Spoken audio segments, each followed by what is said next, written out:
Welcome to the Find My Catalyst podcast. We all have problems we're looking to solve, and we know that there are solutions out there, but we struggle with this. How do we find the solution? Where does the nudge come from to help us take the next step and start solving tough problems? This podcast is designed to help you find your catalyst and take that next step. I'm Mike Simmons, and today I'm really excited to share a conversation that I had recently with Vincent Pugliese. Vincent is the author of The Wealth of Connection, and I was fortunate enough to spend some time with Vince at Mastermind earlier this year. We'll talk a little bit about that. I hope you enjoyed the conversation as much as I did. This discussion, as all conversations that are on the podcast, is brought to you by the Catalyst Game Plan. It's our approach to goal setting and execution, helps you simplify goal setting and execution. You can find more information about it at findmycatalyst.com.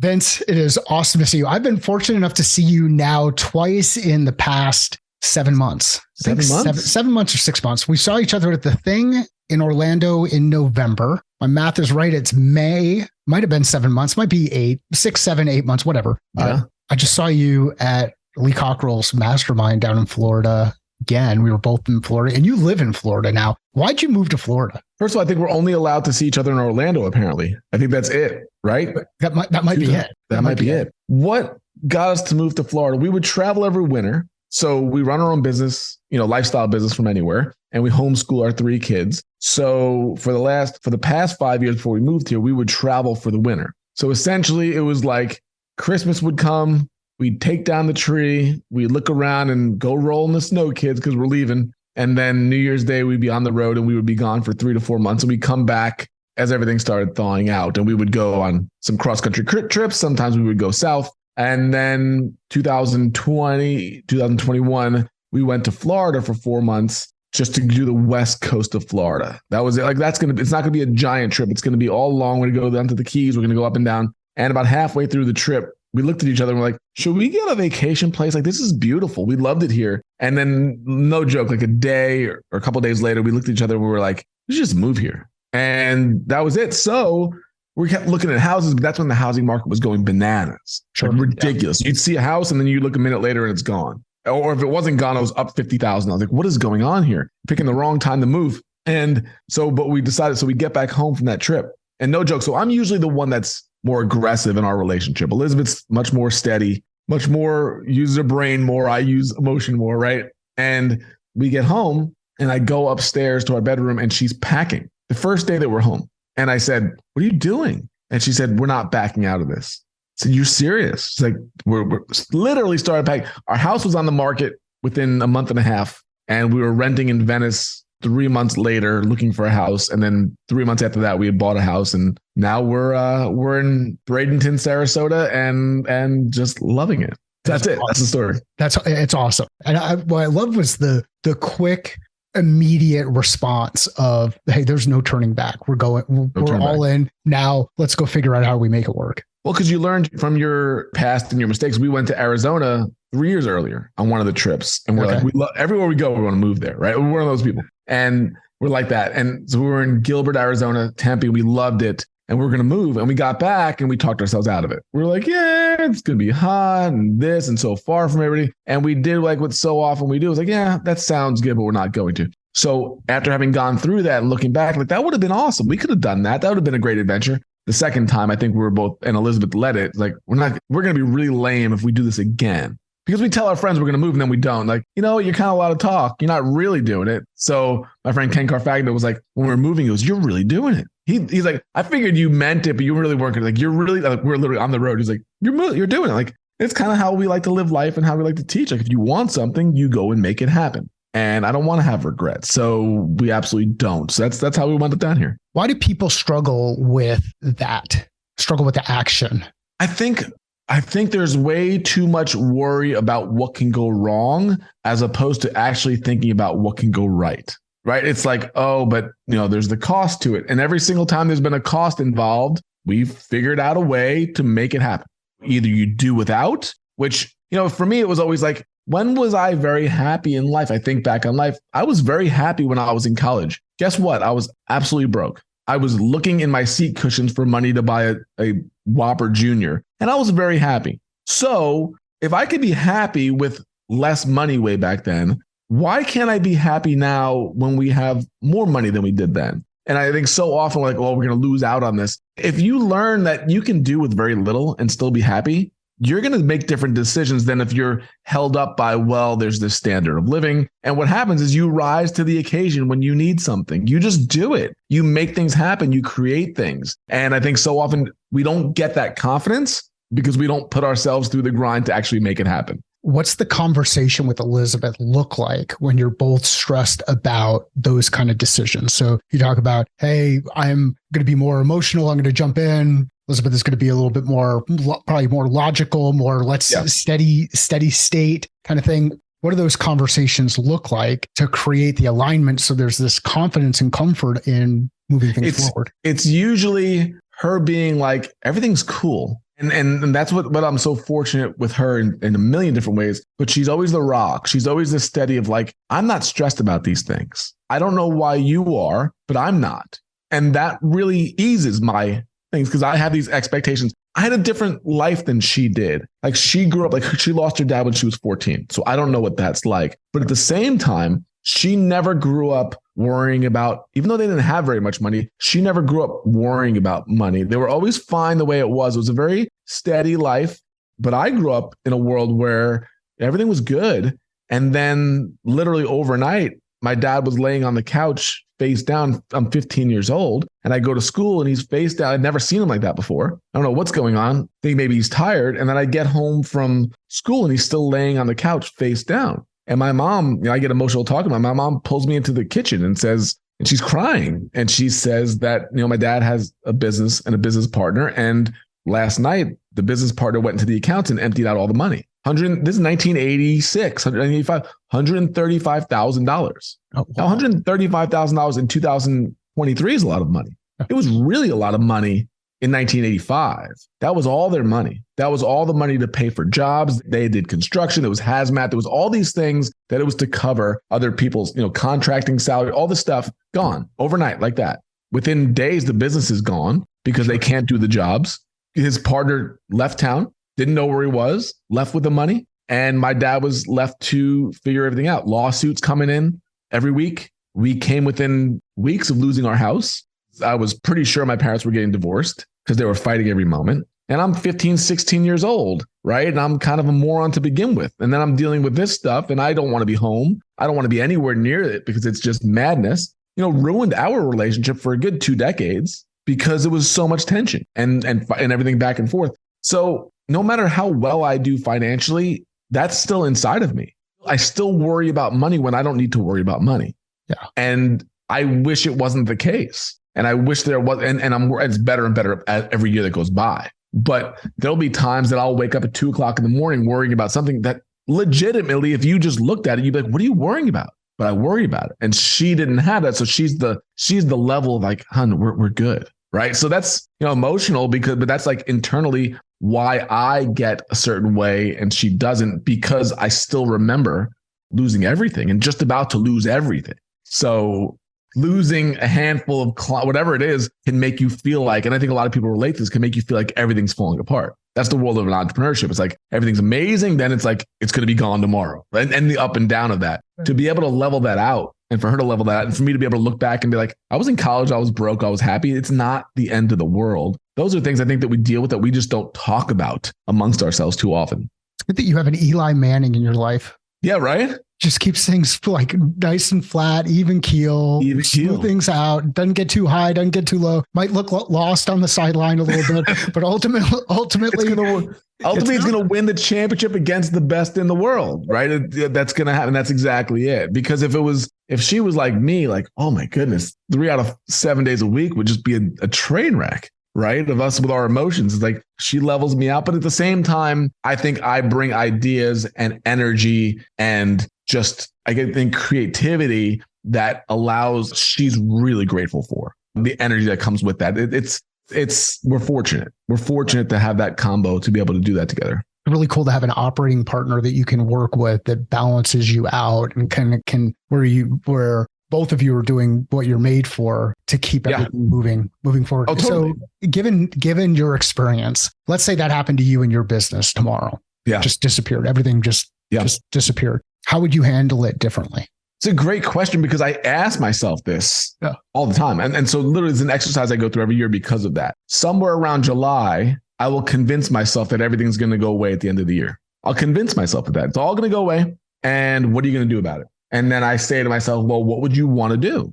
Like I will literally have this psychotic conversation in my head. Like, what would you want to do? And I'd be like, I really always wanted to do this, or I always really wanted to write this book. I really wanted to start a community. I wanted to do this. And what I will do in July, anticipating everything going away, is I start creating the next thing. And that's what it is. So we just launched a very low priced membership. So we have levels of membership. And that's what it came from. It came from, okay, if everything went away and we didn't want to worry about money, and we didn't want to worry about, for instance, say you have a job and you lose your job. Now you lose that income. You lose 100% of your income. That's big deal, right? Huge. Let's say you go into consulting and you have 5 clients. Okay. Now you're not in the job anymore. You're on your own. But still, if you lose one of those clients, it's 20% of your income. Still, right? That's going from an A to a B or B minus, right? That hurts. So what happens if you go to 100 people that pay you at say it's a lower price point? Well, if I lose one of those, it's more ego than anything. Like I run a community. There's 100 people. If one person leaves, it doesn't make a difference money-wise for me, but it's ego. Like if Mike's in my community and Mike decides to leave, I go, Mike doesn't like us anymore. That's a bummer. That's an ego thing more than a financial thing. And then the next level was, what if there's 1,000 people, right? It's Liz Wilcox, who we both met. What if there's 1,000 people paying me $10 a month or 2,000 people paying me that? Am I going to worry about anybody leaving? Right? This comes from my psychotic nature from the past, right? Of losing all. No, I'm not going to even think about that. And it's going to be very easy to replace. So that's what we decided the next level every year. Let's start something like that can grow to thousands. And it gives you fragmented income that is not so dependent on any one thing. And that's a fascinating thing to me because as you watch that grow and as you watch it grow with affiliates and you watch it grow word of mouth and you go, people are just signing up and I've already done the work for it. I've never realized you can make income in this way. So each year I talk myself into it's all going to go away. And guess what happens, Mike? It doesn't all go away. And then you wind up having multiple levels of income from all different areas because the worst didn't happen and you've built the next thing. So it forces me to build the next thing without the pressure of like desperation. Yeah. So sometime in a couple of months, I'll say it to myself, it's all going to go, what am I going to create next? And there'll be another level that will build from it. What's your process for creating space to give yourself the time to go through this kind of practice, reflect, build? How do you create space for yourself to be able to do this kind of deep work? Well, I'm going to give you the credit for this one. You know that, right? I don't even know you just gave me a softball because we were at the mastermind a couple of weeks ago and you asked me a question about, because our business is Total Life Freedom. And you asked a rhetorical, like, hey, how does somebody build total life freedom? And I said to you, it's a bad question. Yes, right? you did. I said because I'm like, I need something more specific. But then you made my day and you sent me a text saying, actually, it was a pretty good question. No, that's exactly what I was going to say. Because at first it's kind of like, because a lot of people ask generic questions. What do I do? Like, well, you got to tell me more so I can help you. But when you said that, where do you start? It forced me to really think. And I don't know if I told you at lunch or was it later? I think it was at lunch. I think my head was spinning. And I said, well, here's what we did. And this is the answer to the question is when we started this level of our business, which is we run masterminds, we have online community, we have a school to go with that. We have courses, we have coaching, we have live events. There's probably 8 to 10 income streams that come with it from this one idea of total life freedom. The entire thing started 5 or 6 years ago by me saying, I want to build this. And I want to build this multiple 6-figure business as a solopreneur, meaning I don't want employees, I don't want overhead, but I want to do it in 2 days a week. It's almost like Apollo 13, right? They have all this crap if you watch this movie and they go, we got to fit all this stuff into this one thing, make it happen. It's like, oh my goodness, how do we do that? That's exactly what we thought. That was the plan because I was a newspaper photographer many, many years ago. And we started a wedding photography business. And I realized we made more money in 1 day a week than I used to make in a month. Doing the same exact skills, with the same exact skills, using the same exact equipment, shooting the same type of pictures, just for different clients. So if I make $4,000 a month, working 22 days a year, and I can do one wedding for $4,000, I just freed up 21 days a month. That's a big revelation to have in your life. So we did that. But eventually I was like, I don't really want to be doing this anymore. And we did other stuff. We shot a lot of sports. I traveled the country, shooting major events, all that type of stuff, corporate work. but I wanted to get into this space. I had a conversation with a DJ at a wedding and I coached him through his business. He was a great DJ, but he was terrible at business. Very many artists are great at their art. They're terrible at business. And after that hour-long conversation, I said, that's what I want to do for a living. So Mike, we got a 6-figure wedding photography business. I don't have to work 20-something days a year. Life is good. And I'm like, I go home to my wife and I say, I want to stop. I don't want to do this anymore. Now, most people would be like, you're out of your mind. And my wife said, okay, what are we going to do? And we're not going to kill it immediately. I'm not dumb, but within the next year, I want to wind this down. So I said, I don't know, but I had a conversation with a guy tonight. And I said, I want to do that for a living. I want to have conversations for a living. It all started with that. How do I have conversations for a living? But when I decided upon that, I said, I want to have conversations for a living, but I only want to be required to do this 2 days a week because I know I need to have time to to network with people, to create content, to hang out with the kids, to be able to just wind down. I know what's going to happen if I do this over a 5-day work week. I'm going to burn myself out because I'm going to wind up working 6-7 days a week, and I'm going to lose all the freedom that I ever wanted in my life. I know how it's going to work if I let it happen. Yep. So I said, can we build it to where all the work that I need to do for other people is done within 2 days a week? And that's how it started. So basically Mondays and Tuesdays is when you can get my time. Now figure it out.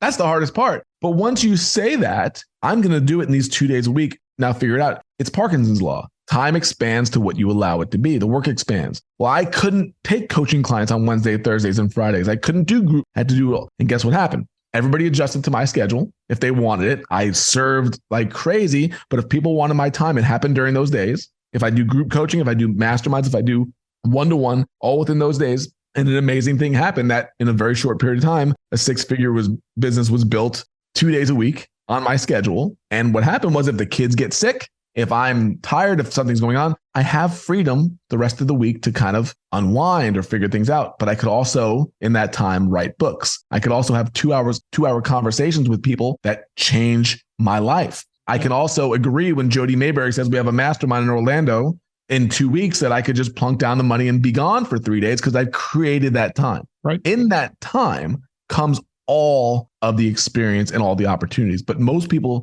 block off all their time in work that they miss out on all the opportunities. So that's how it was done. So you highlighted a couple of things. One, the importance of blocking time. 2, the importance of being aware of what time you're interested in blocking out, like whether it's a daily or weekly or hourly. What about the creative process? Like if I say, what's the creative process? How would you respond to that? What's your creative process, I guess? Some of it's structured and a lot of it is completely based on how I'm feeling because it's kind of a combo. Like you mentioned before, like me and Elizabeth, like my personality and hers, we had a great, Jim Knight was a guest on our community and he talked about the band U2. It was a great analogy to it. And he said, who do you remember? Who do you know from U2? And it's generally Bono and The Edge, the singer and the guitar player. Well, there's 2 other guys in the band that nobody else knows about. One of them, I think his name is Adam Clayton. I'm not sure what the other guy's name is, but it's the bass player and the drummer. Well, the way he described it was the bass player and the drummer are just as important to that band as the singer and the guitar player are, but you just don't know who they are. And their job is to do the same exact thing every night. That's what they strive for, to keep the beat exactly the same every single show. Bono and Edge are completely different. Those guys keep the beat. Bono and Edge want to go off cuff. They don't want to play the same songs. They want to try different things. If everybody was like Bono and Edge, that band would be a disaster. It would be, and if everybody was like the drummer and the bass player, it would be boring. But when you have that combo, that's where the sweet spot is. Same thing with our relationship. Elizabeth has hers. I have mine. Same thing with creativity. I have certain periods of time where I'm required to do creative work. When I'm going to record lessons for our school, when we're going to do that. But there's also, I want the freedom of waking up at 5:30 in the morning and being like, that conversation with Mike really got me going. I'm going to go spend 2 hours writing a blog post on that, but it's not scheduled. I need both of that in my life because it's just scheduled. I don't feel very creative. I feel like more of a cog. Have you come across one thing on the bass player thing? I can only name 3 bass players: Flea, Michael Anthony, and Gene Simmons. Those are the 3 that jump out at me. But so when it comes to the creative side of things, have you ever run across someone who just says, I'm just not creative? All the time. How do you help them overcome that? By having conversations. That's why I love it, because people are way more creative than they give themselves credit for. They're creative in their own ways. Creativity does not mean being somebody that draws stuff. There's creativity in every way. There's creativity in tech. There's creativity in structure, right? There's creativity in everything. And when you can figure out what your creative space is, that's what you own. That's what you own, and that's your niche, and that's where you stand out. When people say that, it's so limiting when they say that. And I don't know where they learn it from. Creativity, every kid thinks they're creative when they're 4, and by the time they're 10, they don't. And I bash the school system on that. I really do, because it beats it out of you. When you're 8 years old and you're looking out the window and you see something really interesting, your teacher tells you to stay on task. But I'm really interested in that thing outside. I don't care what you're interested in. We stay on task. And guess what happens? After a while, the kid realizes, well, that what I'm interested in doesn't matter. And even if they don't even like what's going on in school, day by day, their creativity gets sapped from them. They wind up going to some college and wind up taking some job. And then at 36 years old, they come to me and they go, I hate what I do. I make great money. I hate what I do, but I have this drive to do this thing. And often it comes back to what their childhood interests are. Yeah. And they don't know how to bridge that gap. And part of what I do is help them bridge that gap, because it's always been there, and they will go to the grave with regrets if they don't do it. And they don't even care about the money at that point. But that's what this system a lot of times does to us. It takes the creativity out of us. So let's talk a bit about your son and his affinity for bugs. Mm-hmm. And what was the first bug that he wanted to bring into the house that you guys decided, no, that's probably not a good idea? When he was 4 years old, when Andrew was 4 years old, we asked him what he wanted for Christmas. And he said he wanted a tarantula. And we said, no, you're not getting a tarantula for Christmas. And then we said, what else do you want? And he looked at us, he said, a scorpion. I said, that's not where I was going with this. So we were thinking a football, right? Or something. Always, it's been his interest. So we would encourage it, and we would go out and he would catch these things. And I remember his projects, that he would always work on would be bug related. And it turned out that he got made fun of a lot for it, because it's different than most kids. But what happened over time is, even if some of the kids made fun of him, and I told him, being weird is cool. Like, being weird, like, who wants to be normal? And so some kids would say, like, you're weird. And I would teach him, say, thank you. And he would say, thank you. And like, what do you mean, thank you? Like, why would I? And he would say, like, at 9, why would I want to be normal? And then the kid would be like, they didn't know how to respond to that. They're looking for a dig, and they're like, he's actually right. Why would we want to be normal? So we would go through this. And then so over time, he wound up having conversations with adults. And I'll never forget, he didn't want to play baseball anymore. He was playing baseball. He was good, but he didn't want to play anymore. And his brother, Nolan, was playing baseball. And Nolan goes out on the field, and there's all these kids in the same uniform, none of them really standing out, Nolan included, but they're playing a game because everybody plays the game. And that's what you're supposed to do. When you wear a uniform, you look at everybody else. Well, Andrew's over on the side looking for bugs and animals. Well, he finds a snake. So he finds a snake and he brings it over. And all of a sudden I hear people yelling and hooting and hollering. And so there's Andrew at 10 years old, and he's holding a snake, and he's got 25 kids surrounding him. He's got 5 adults surrounding him. They're all asking him questions. He's teaching everybody. The parents are engaged. And I'm like, that's leadership. That's leadership, because he followed what he was interested in. He didn't get stopped because people made fun of him. And all of a sudden, with all these groups of kids while we're there doing the same thing, not really standing out, there's one kid that didn't listen to everybody, followed what he was interested in, and now developed a crowd around him. And then he wound up, bringing the snakes and the tarantulas to tourist places, and he gets $300 a night in tips. And then he winds up doing birthday parties. He just got hired for an event at a school to teach the kids about this. And he's basically an expert in this stuff, and he keeps learning, and he's teaching all age groups about something that only happened because he followed what he was interested in. And is he having fun doing it? Oh, he loves it. Yeah. His only hurdle right now at 17 years old is like, he battles with the whole, do I want to be the bug guy? Do I want to be that? So he's having internal struggles with that. He's got a gold mine on his hands, but we're not pushing him, because he literally has people that would sign up for a membership with him, but he's not full steam ahead on it, because I think he's dealing with the stuff that I think 7-year-olds would have dealt with in terms of social stuff. He's dealing with more at that age. So we're just keeping back and encouraging him. We'll see where it goes. But I mean, if he wants it, he could own it. It's a wild world. 17 is a tough year. I forget, how old are your other kids? 17, 15, 11. Yeah. So we went through 17 for the first time only once, which makes sense. It was when Sean, who's our 20-year-old, turned 17. And I remember I was down at at the University of Arizona, which I usually don't say out loud because it's my nemesis school as a Sun Devil, but I was down at U of A and was speaking in front of a group of college students. And it was, I think Sean was 16 at the time. And I shared that I've got two kids, 16 and 13. And one of the girls in the front of the class said, "Oh, 17 was such a horrible year." And what, why? So we went a little bit deeper into the what and the why behind it. Ultimately, 17 was the year where we were like, I don't know if Sean's going to make it, because there's so many different things that are going on. So many questions that are driving, they're getting out there and they're doing all of those things. So 17 is one of those years where a lot of transformation kind of happens as they go through it. And I remember it, that you're questioning everything. You're questioning yourself. There's a lot of image that goes with it. Everybody's like, I want to be young again. I don't envy it. I wouldn't want to be going through that. I enjoyed it, but it was also probably some of the most stressful times just mentally to figure out who you are. So yeah, a lot of those years are just deeply repressed for me. I just have them like, they're just kind of boom. There's a whole nother industry that can be built. There's a whole industry that can be built around people that have their 17, 18-year-old years repressed that needs to come out. Absolutely. So let's talk about that. Like the cool thing about the story is there is something that you're passionate about, that when you share that with the world, you will find, and you will find others who are passionate about it, and other people who are just interested will find you. Is that fair? Oh, without that. And there's the other aspect of it. There are people that will not care, and there are people that will hate it. Yes. And you've got to be able to accept that, and you've got to be able to embrace that.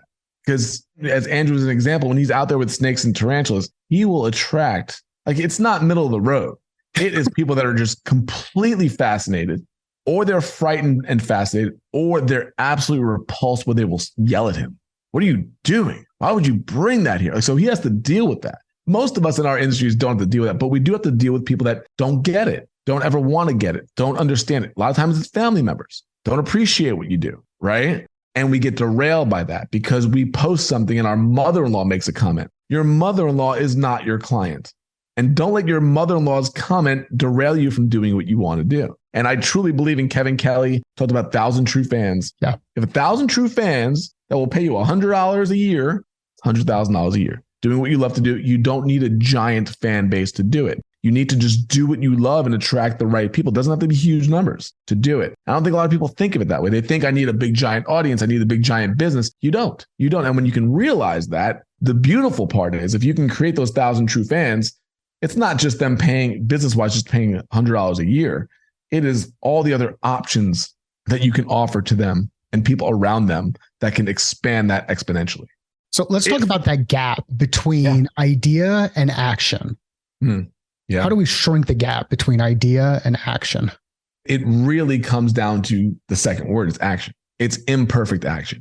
The amount of people that will come back to me like, how's the book doing? I'm still working on it. A year later, like, what are you planning to live to your 800? Like, how long you plan to, like, you're acting like these years are seconds or they're days, they're years. And how many years do you have to actually do what you want to do? I'm Mr. Magoo. If you remember Mr. Magoo, the cartoon guy, He was completely blind and clueless, but he kept moving. He kept walking and he would fall, and he would always fall and wind up in a good spot. He always wind up in a better spot. But it's the people that don't. Their vision's too good, right? And they could look ahead and they could be like, oh, way down there, there's danger. And then over there, there's danger. And they wind up taking no steps. When you can't see that far ahead and you can just see what's right in front of you, you just take those next steps. That's been my main cause for success. To be quite honest with you, it's like, I'm okay failing. When I started in photography, because that was what I did for 20 years, I failed before that immensely. I dropped out of college 5 or 6 times. I had been arrested. I was a complete failure.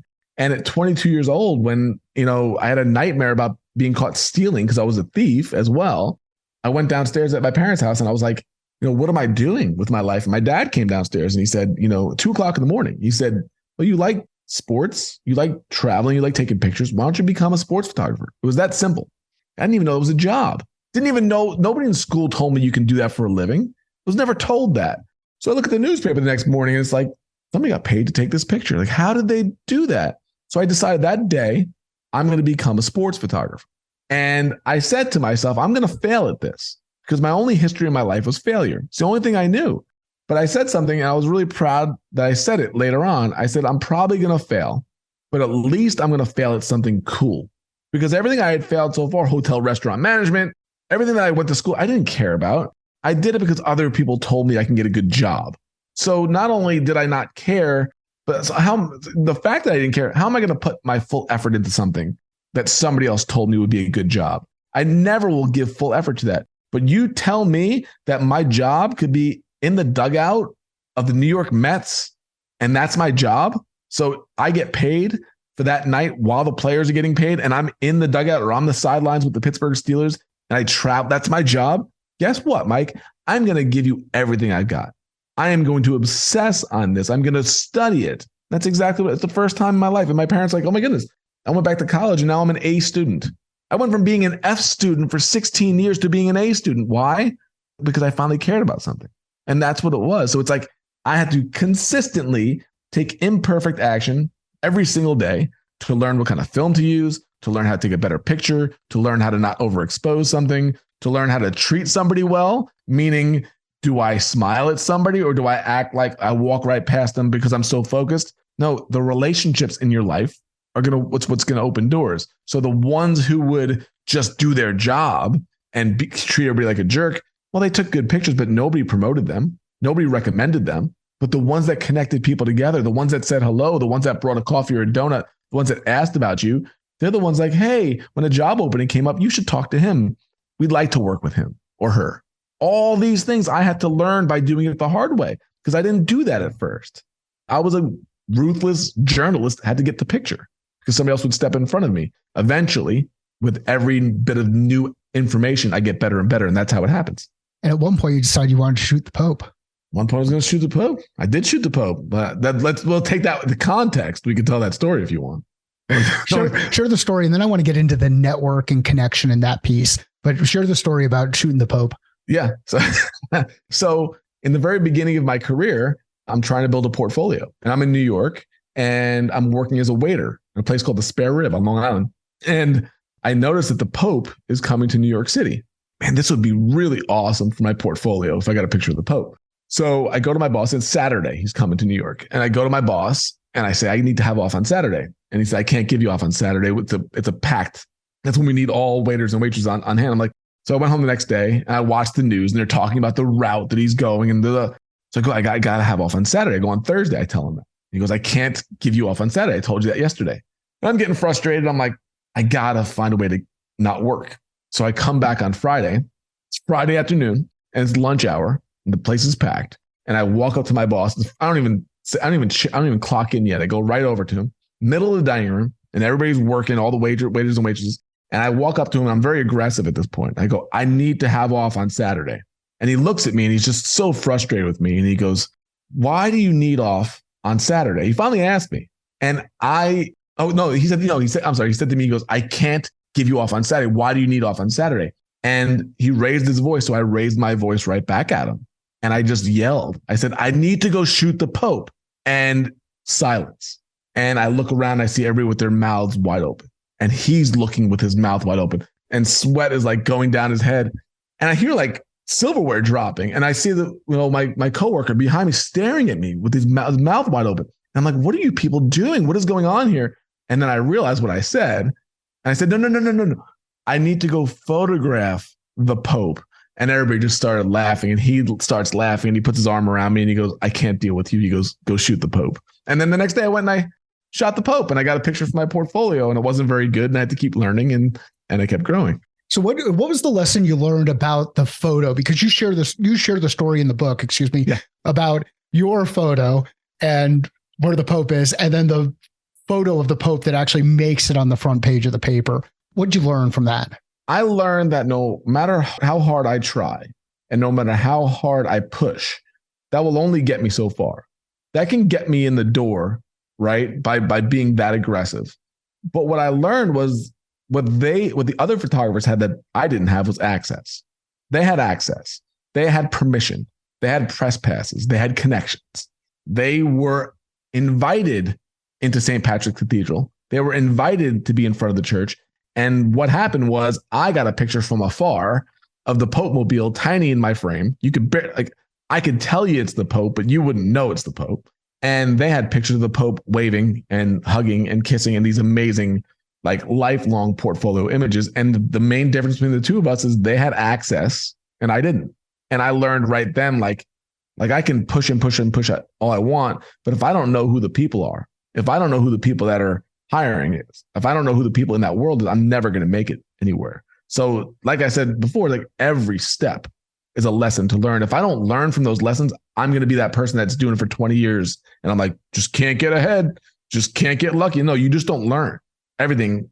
This interview today is I'm learning stuff. I'm learning the way that you communicate. I'm learning the way that I communicate. I'm doing everything to not only give the best conversation I can give, but to make the next one better as well. So let's talk about connection and the importance of connection and collecting people and building those relationships. How has connection helped you over your career? Oh, the connection. And that's why the book, right? The Wealth of Connection. It has been the number one catalyst and door opener and relationship creator than anything. I can be proud of my content. I could be proud of what I record and write, but so little that matters without the right relationships and network in the world. The doors that have opened, the opportunities that have happened, the stories that I get to tell, it all comes from the connections that I've been able to make and the people that have been so generous to open up worlds to me. And then I figure it's my obligation now to do that for others. It's like you learn that. That's why I run a community for this. So you can bring people together. One person today, Justin Hertz, I'll have to shout him out. He messaged me this morning and he said, I have to tell you that by following the content in your book, what you taught me, I just made the biggest industry-changing, life-changing connection in my world that I possibly like life-changing connection for his real estate world. And I'm like, holy moly, like it's the intangibles. It's the soft skills. It's not these 7 steps of how to create something. It is how do you build a network and relationships around you that you help others get where they need to get to. They help you as well, but you do it in a win-win-win type of scenario where I'm not taking advantage of you. You're not taking advantage of me. We're growing together. And it's what I practice and I do every single day of my life, even when I'm not quote unquote working. Yeah. What's the biggest mistake people make when they think about connection and networking? Oh, there's a lot. That they don't need to do it until they need something. That it's just not. I know. Everybody thinks they said they know they do it, but they really don't. It's so often. And I'll give you a sports example. Yep.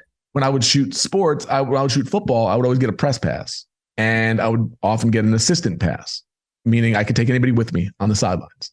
It's pretty cool. You get a phone call. It's like you're going to be on the sidelines and Tom Brady's playing against Ben Roethlisberger. Pretty cool gig to be in the tunnel, right? But what would happen is, I would invite my friends. I would invite people in my life. I would invite people that are just a part of what I do. And then every single game, I would, on a Thursday or a Friday or a Saturday, I would get a message from somebody who I haven't heard from in forever. And they would say, hey, can I be your assistant on Sunday?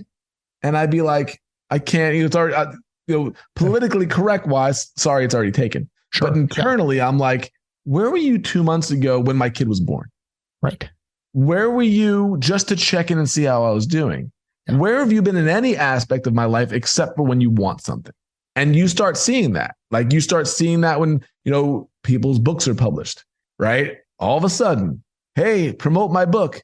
I'm like, you would have been so much smarter to pretend that you liked me and sent me a message 2 months ago, just seeing how I'm doing, and then asked me. Even if you don't like me, even if you just want to use my network, don't be so short-sighted just to go ask just because you want something with no give, no connection, no relationship. So many people are so short-term thinking when it comes to connections and relationships. So short-term.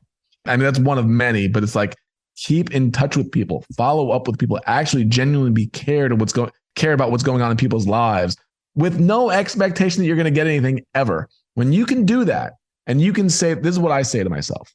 If I do think that way, 3 years from now, something great's going to come from this. 3 years from now.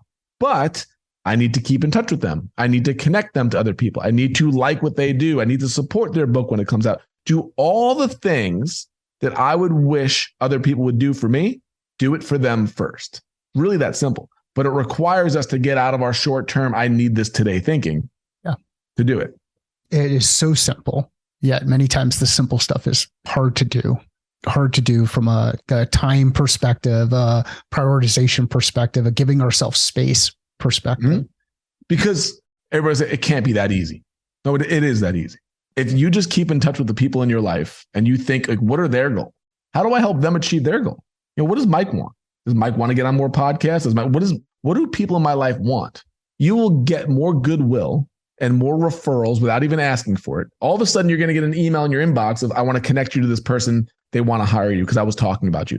I didn't have to sell anything. Right. I didn't have to ask you. That's how I prefer to do business anyway. Right. I don't want to be a pushy salesperson. Right. So if I can develop enough goodwill in all these areas of my life that it just comes to me, well, that's how I prefer to do it. So why do you say pushy salesperson? Like, what's a pushy salesperson? Oh, I come from the creative world, right? Writers, photographers, the people that hate selling. It's not pushy, but we think it is. Yeah. We think people offering what they do is pushy because as creatives, we shouldn't have to do that type of stuff, right? People should just love what we do.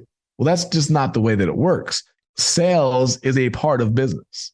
And there's a reason why a lot of these creatives have to go wind up working for somebody else is because they've never learned how to sell anything. And they don't learn how to market and they don't want to. And they're actually offended by it. So they're offended when other people do it to them as well, right? The people that will not sell themselves also will not buy your stuff because they don't believe in it. It's a really weird combo. So I had to learn this because I was the same way. I was the creative artist that didn't want to sell until I realized create something that is more beneficial to them than it is to you. And you're proud of selling it. You're proud of talking about it. Because if you offer something that is of more value than what the price they're going to pay, why would you not want to share that with them? It's a hard thing for a lot of creatives to learn. Now, if you are consistent in following up, is that pushy? I used to think it was. I don't anymore because here's the deal. Mike, if you're offering me something and I say, no, you say, okay. But if you offer me something, I go, yeah, maybe in a couple months. And then you follow up and I go, yeah, I'm not quite ready yet. And then you offer again. I go, sounds interesting, but it's Christmas time. It's my fault. You're not being pushy. I've told you, follow up with me again. Follow up with me again. When I say no, now you've gotten an answer. I've learned as well, they want to do it, but they're not ready or they're not. It's your job to keep in touch with them. I learned a great stat. And one of the studies that I did for my school was that most people do not buy until they've been contacted at least 4 times about what they do. They have to hear about it 13 times, contacted at least 4 times, generally up to 7. Most business people, salesmen, will stop after 3 contacts. So right before people are ready to buy, 64% stop asking. They don't have to say yes. If they're saying maybe, it is your obligation to keep in touch with them. To me, that's not pushy. If you say no, and I ask you again, you say no, and I ask you again, you say no.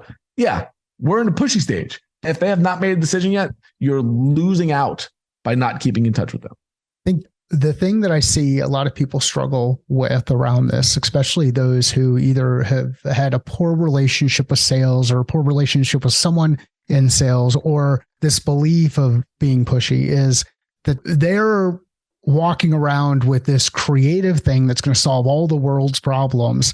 And they think they can just yell a little bit louder or say things a little bit louder or make it a bit more colorful and it's just going to draw people in. The reality, and you hit the nail on the head in the book, and you hit the nail on the head with your story around Andrew, is there are people that this thing is there for. There are people who have the problem that you're solving for. There are people who have the pain that you're solving for. You're not out there creating problems or creating pain. You're revealing those problems, revealing pain, and then showing those people that there's a light, there's an answer on the other side. And then at the point in time where they're compelled to take action, then it makes sense. But they've got to be compelled. There's got to be something on their side.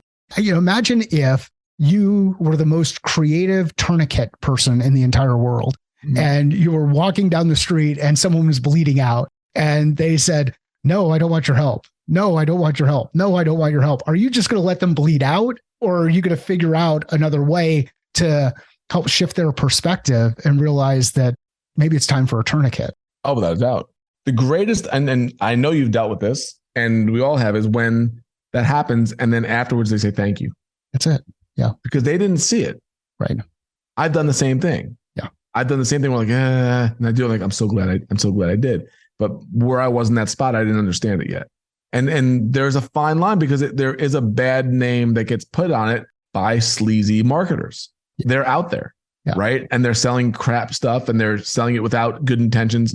And my whole thing and my barometer of sales is always generous goals over selfish goals.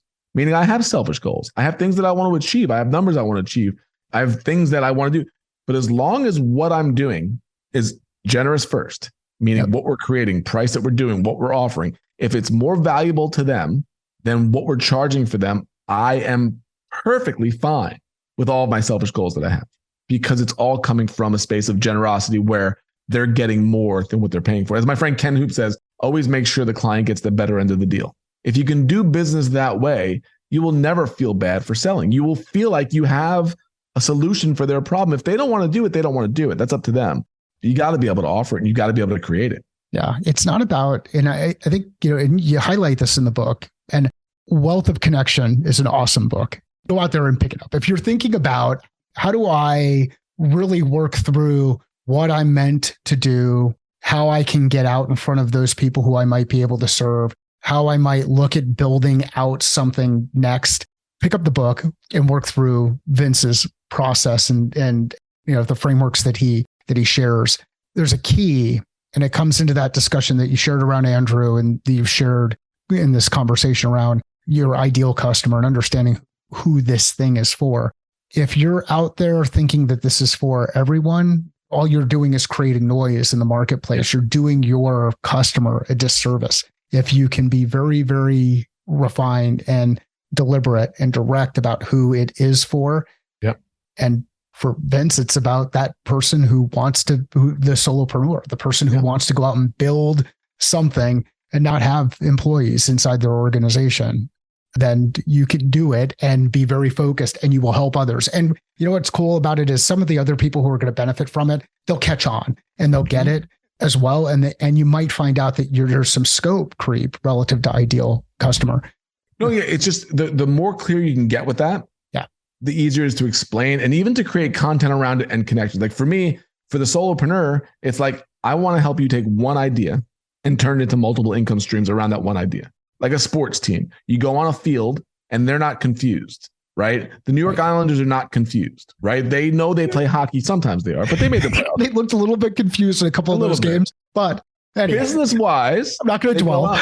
They go out to Belmont or wherever the new stadium is, and they're not saying, I'm going to go out to Hoboken and try to sell tourniquets. Where I'm going to go out to Long Island, way out in Suffolk County, and I'm going to sell ice cream cones. They go, no, we play hockey, and we play hockey on this ice in this arena, and we are going to create what we do for you. And you can come in any way you want. You can listen to it on the radio for free. You can buy the cheap seats. You can buy the expensive seats. You can go to fantasy camp. We'll have a price point for you from free to very expensive, but we play this game and this is what we do. And we are not confusing you with what we do. Like, you know, the logo, you know, everything. Same thing in my world. Same thing with solopreneurs, even worse, because so often we're one man or one woman show. Right. And 1 week we're interested in this. And then a month later, we want to do this. So many solopreneurs are ADHD, whether they're diagnosed or not. They have the tendencies, as do I.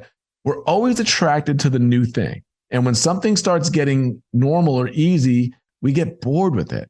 Instead, we should take that one thing and we should expand on the options to give us creativity, but not keep trying new things. Oh, I'm going to write a book on horses now, but I run a business on, SEO. We're confusing our own people and we're stretching ourselves so thin. And then we wind up having not success and we're burnt out and we wonder why. For me, to solve that problem is so easy in terms of my message. That's what I do. I'm not trying to do a million other things. Like you said, when you can be clear on that, when you can be clear on whatever it is that you do, and you can own that market and that space, and that's what you talk about, that's what you create on, that's who you help with, you're golden because you stay there. But if you start the Islanders start going out, like, I'm going to go out to Roslyn and I'm going to play cricket, you're fracturing yourself and your audience. And I think so many business owners do that. So let's give folks a couple of questions that they can go through to help create that level of focus. And again, go read the book. We'll include links to the book in the show notes. Let's give people one thing that they can do next to create that level of clarity. And is there a question they can ask themselves? Is there some action that they can do to create that level of clarity around? Yeah. I mean, honestly, like it's not business. It is business wise, but it's not. It's one of the lessons in our school. One of the first ones is, what kind of life do you want 3 years from today? Not what kind of business do you want? What kind of life do you want? Start selfishly. What kind of life do you want? And if you go, crap, let me think. I don't really think about that very often because I'm so busy working. You might say, I do want to live in Florida, or I want to live in Arizona, or I always love the mountains. I always work my best from there. It's like, well, is part of your plan living where you really want to live? Is part of your plan, I want 3 days a week with clients and I want extra time so I can write the books that I want. Like, what kind of life do you want? I want to be able to be there, when my kids get on the bus and when my kids get off the bus. What do you want? What kind of life do you want? Because you're going to live happier that way. And when you can create the business around the life, as opposed to the life around the business, not only are you going to have a more successful business, but you're going to have a happier life. So every business decision we have made has been built on that idea, because it's almost like putting the ladder against the wrong building. And then you climb up that ladder and you go, that's awesome. I climbed the ladder, but I don't like the building. What kind of life do you want? I don't think that's talked about enough, because so many people I know build these successful businesses and they hate their life. I have a great business, but I don't like where I live. I don't like the way that I interact with my family. I don't like how much time this takes for me to do this. And I've always wanted to do this thing, but now I've created this to where I can't give up this income because it's too profitable, but my soul is being depleted because I can't even write that fiction novel that I've always wanted to write, that I want to be known for. So figuring out what kind of life that we want first with your spouse, figuring that out first, and then, then let's go create the business that builds around it. Maybe it's not what you're doing right now, but maybe it's what you're going to do in the evenings while you build out what you really want. And you can be like, hey, if I can do this 2 days a week, how do I create this? It all comes from the business creativity side of it to build that. Vince, awesome conversation. Where can people find out more about what you're working on and connect with you directly? Oh, thank you. It's all at the website, totallifefreedom.com. As you mentioned, the book, we love to be generous goals over selfish goals. We give away the audio version of the book for free. So it'll be on the website. I can give you the link if you wanted to share. If anybody wants the audio version, no cost. Also, we have a low price membership. It's a $9 a month membership. It's our no-brainer thing. We give away the first 2 lessons for that. And then we'll offer that to your group. That'll be at the website. I'll send it to you as well. If anybody wants it, you could just check that out and see if it's something that you're interested in. But totallifefreedom.com is where you could find everything. Perfect. We will include links in the show notes. Vince, thanks for not getting into the note that you sent to me on a napkin in the middle of a hockey game earlier. Well, it was last month. It was really a depressing night. Actually, so Vince sent me a napkin that said 1983. And if you know the background on the Islanders and Rangers, when I was a kid, we used to chant 1940 in the Coliseum. And now 1983 is that number. And I have to say, I feel bad because it was game 6. The Islanders were winning. I think they were winning 1-0 in that game. They were. I passed the note over from the restaurant, and the Islanders haven't scored since then. The Islanders did not score since then. And not only did you negatively affect that game, but then Jody did a little bit later when he moved my phone or got in the way of my phone. So yeah, that was a rough way to lose game 6. But at least you were with friends. Yeah. At least you were with friends. It was a game 6 or game 5? I think it was 6. I think it was in New York. Pretty sure. Yep. And these are another one of the number of memories that I've repressed and have put behind me. And including, I was talking with Jacqueline Nicholson. She was on a recent podcast. We were talking about the game, and she brought up how the Canes had outplayed the Islanders. And I said, well, they had a little bit of help from the refs with a couple of the ways that they got in the middle of it. But we're all right. We're going to wrap this thing up. You're not going there, are you? I'm not. I'm going to give a shout out to my friend John Miller. He wrote the book QBQ. I don't know if you know John. I don't. But you need to. Okay. He's a great guest. Great book. Awesome. But part of his book is you always have to be good enough to beat the ref. That's part of his book. So it's going to shoot down your ref idea. I actually want to make an introduction between the two of you guys because it'd be such a great conversation to have. Do it. I would love to have him on. I will check out QBQ. I am a firm believer of control what you can control, and you control your attitude, your effort, and you get out there and you get the work done. The refs should not control this stuff. Sometimes they get in the way, you do have to beat the ref. If you know of someone who would enjoy this conversation, even if they're a Rangers fan, share it with them. Let Vince and I know via LinkedIn, Twitter, all the social channels. We like seeing those shares. Sales is a thinking process. Business is a thinking process. Life is a thinking process. How are you thinking differently about your process?